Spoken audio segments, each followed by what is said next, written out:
Hi, beautiful family. You guys need to see this for yourselves. First of all, I appreciate you so much for clicking on this video, and also full credit goes to the original creator. I'm going to link him down below. So please do me a favor and make sure you give him a follow on TikTok for more of his amazing content just like this one. Anyway guys, let's dive straight into it and we shall come back and talk more about it. Our continent is making progress to be a key player in the different stages of the global value chain. Our role as raw material supplier only will come to an end soon. Therefore, we are calling for a more balanced trade partnerships. I'm pleading for European investments in the transformation process of our minerals on the continent. I'm calling for the lifting of any tariff or non-tariff barrier hampering the access of African products to the European market. I'm finally calling for a stronger and more viable multilateralism based on equality, respect for all nations, and advancing the common vital global interest. Your Excellencies, ladies and gentlemen, may this Luanda Summit enables us to achieve our shared vision for peace, progress, and prosperity for our peoples across the two continents. We can make this journey together for the sake of uplifting our shared humanity over selfishness and narrow-minded protectionism. I thank you. President Lorenzo, President Costa, Chairperson Yusuf, fellow leaders, presidents, prime ministers, ladies and gentlemen. The last time we met in this format was mid-February 2022, just after a global pandemic and just before the war returned to Europe and before global politics became much more competitive and transactional. Since then, our world has changed profoundly. Global trade is more politicized than ever. Tariffs and trade barriers are being wielded aggressively. Export controls have become a tool to damage competitors and extract concessions. Global overcapacity in certain strategic fields has reached an all-time high. This is harming industries on both our continents, with consequences felt deep inside our societies. In this new reality, Africa and Europe are called to answer the very same questions. How can we create good jobs for our people? How can we deliver on the aspiration of our youth? How can we de-risk and diversify our economies? How can we break free from unsustainable dependencies while ensuring access to capital, resources, and technologies we need? Excellencies, fellow leaders, I believe that many of the answers lie in our partnership.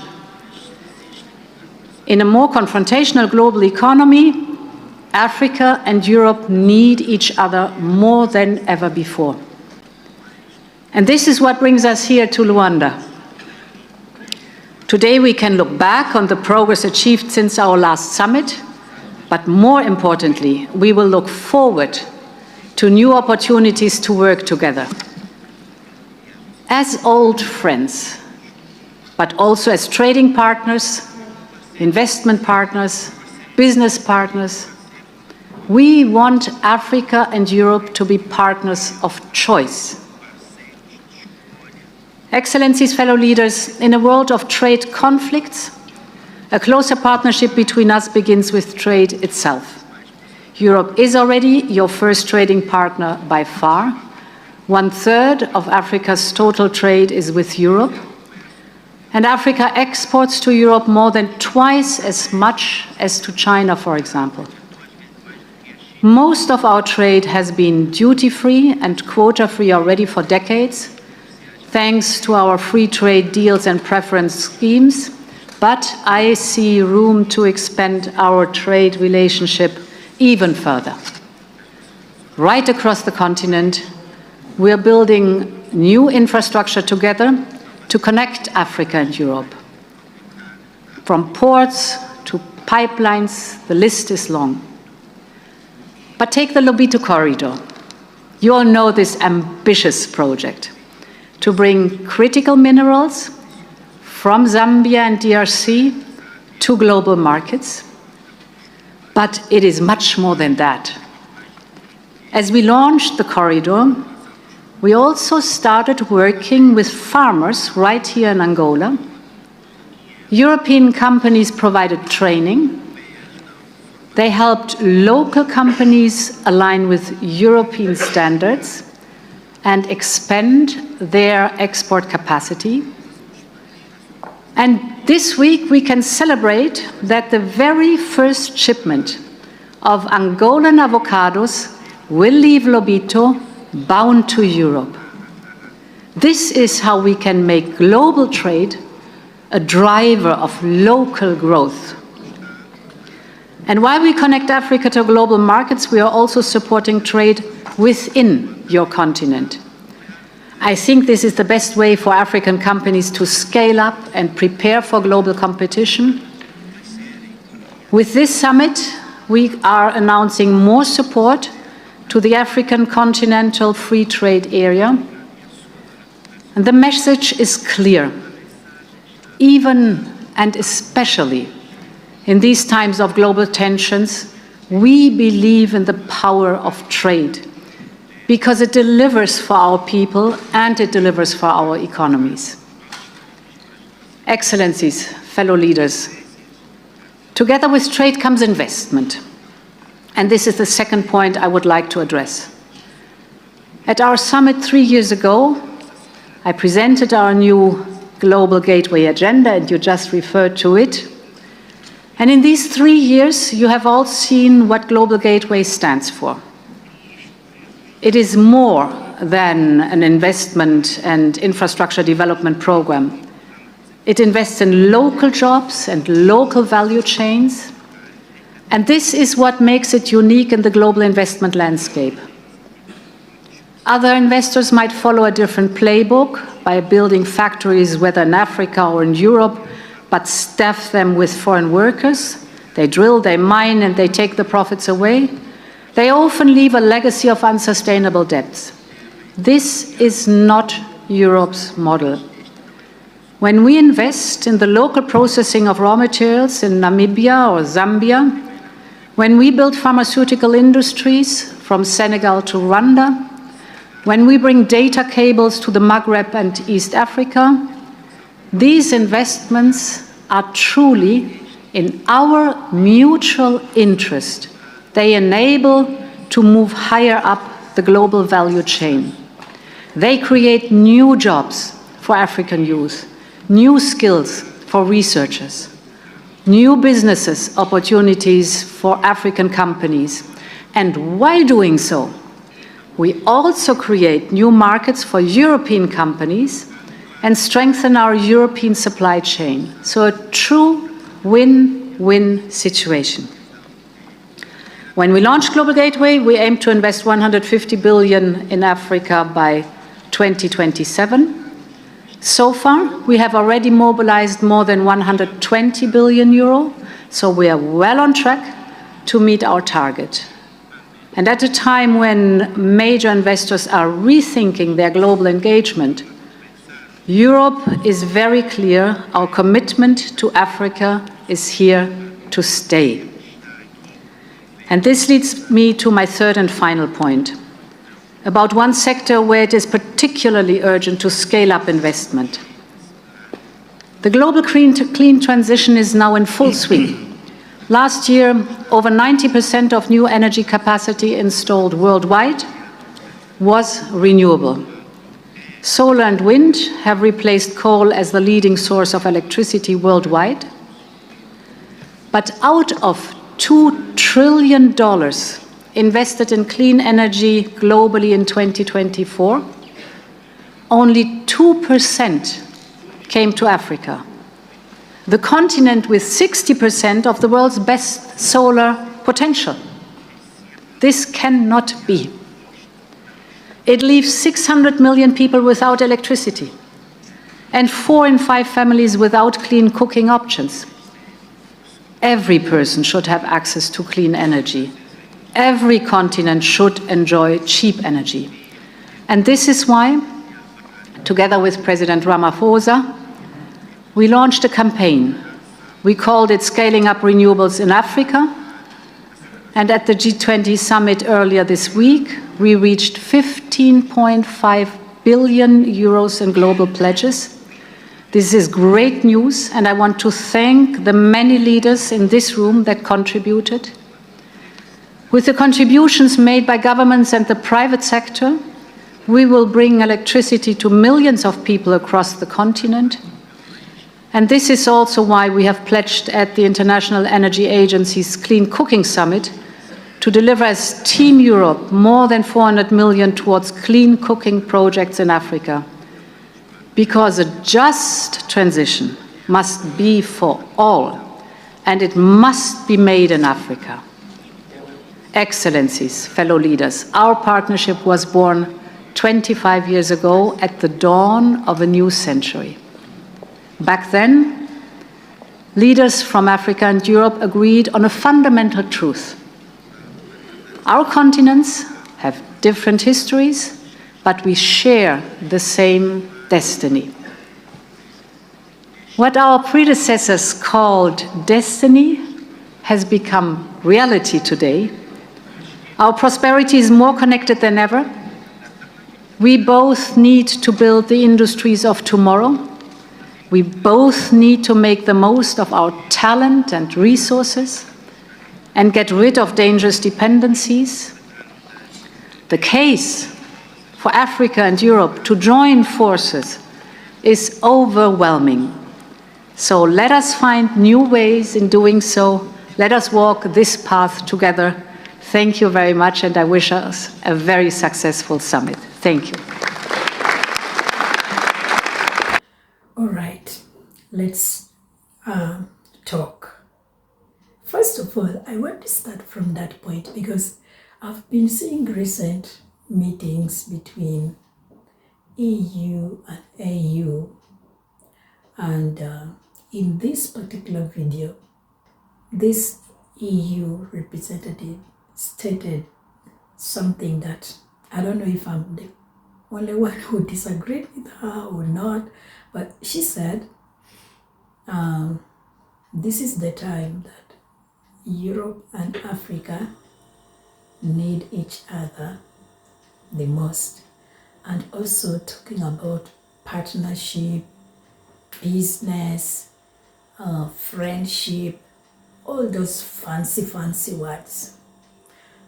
But I just want to ask you guys a simple question.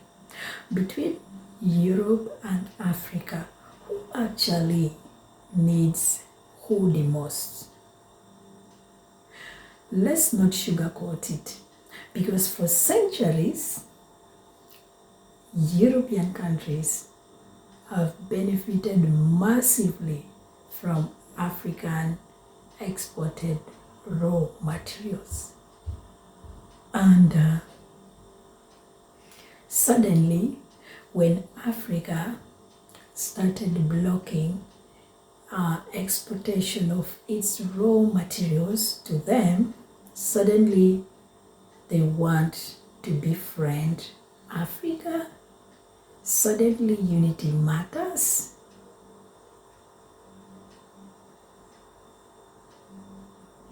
I just did not get it.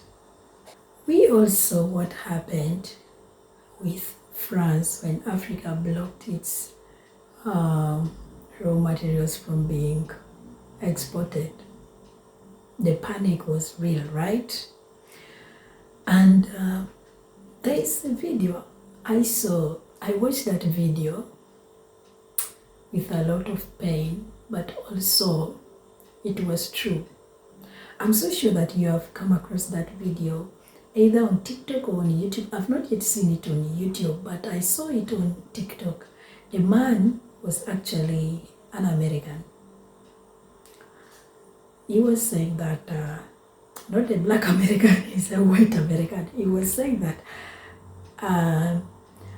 Africans are so quick to blame white people for stealing from them, but they do not admit that their leaders were the ones who made it possible for them to access those raw materials. Now, you who is watching this, do you think that man was wrong? Because according to me, he was correct. Because if I do not open the door for you, even if you come to my house, there is no way you're going to enter inside my house and see it or even take anything from it. So he was right. And another thing that he stated was that why is it took Mr. Bean, a foreigner, to fly all the way to Kenya to drill a borehole for the people of Kenya, while the government was sitting back and eating all the money.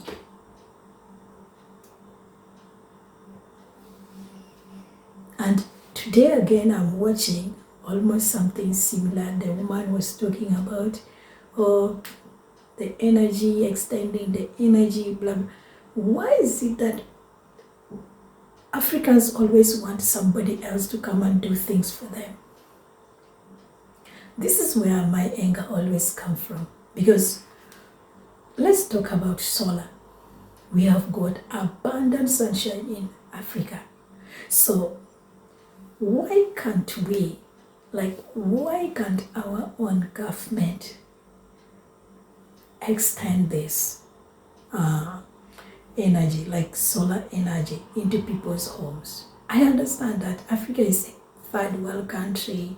It needs to depend on like other people. But still, even if we are going to depend on others, we also have to put in effort. We all still have to, like,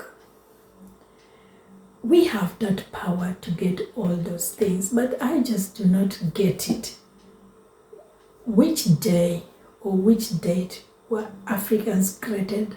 Because sometimes they get on my nerves, to be honest. We are always waiting for someone to come and tell us what to do. The same applies to the hydroelectric. We have got a lot of waterfalls. We can generate power. By now we could have been having like power everywhere in the villages. But the government makes it so hard for those things to reach to the villages.